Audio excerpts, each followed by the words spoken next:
Good morning, students. Welcome back. Let us begin chapter 2 in English literature titled Rip Van Winkle. It's a famous story which is written by Washington Irving. He was an American writer. This story was written by him while he was finding living in Birmingham, England, and published in 1819. The story takes place in a Dutch village in America in the 18th century. There lived a simple, happy man named Rip Van Winkle. He was a kind neighbor. He tried to help the people in the village.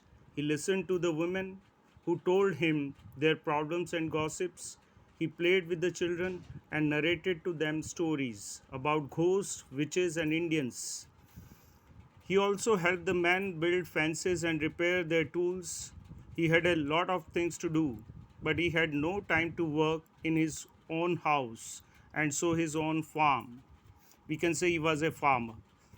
So it was the worst piece of land in the whole country.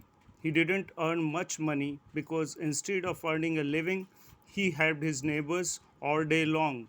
His children were ragged clothes, his house was old and in shambles. His wife always told him to go work to earn some money. Rip always shrugged his shoulders and said nothing.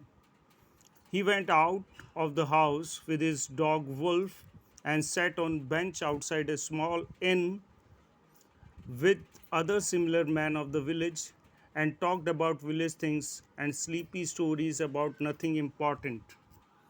Rip Van Winkle liked hunting too. He liked going to the mountains to hunt. He also liked sitting in the mountains and watching the world below.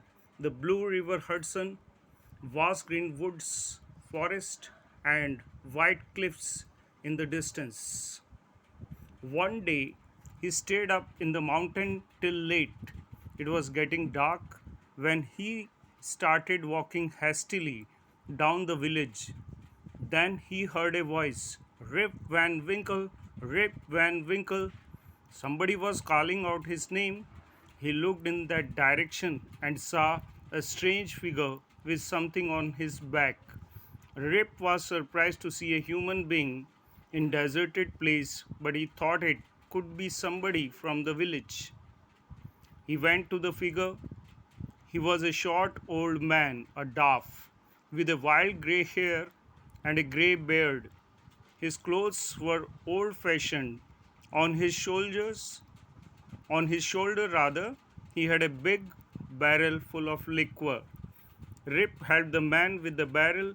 They went up the hill. On the way, Rip heard some noise, something like thunder.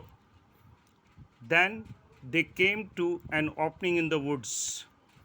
In the middle of the meadow, there were some strange people playing stickles. Their clothes were also old fashioned. All of them had beards of various shapes and colors. The whole group remained Rip of the figures in the old Dutch painting. They poured the liquor into the cups and continued playing. Rip was afraid who the strangers are. So, here, students, with the first part of the chapter, you will get to know something about this story.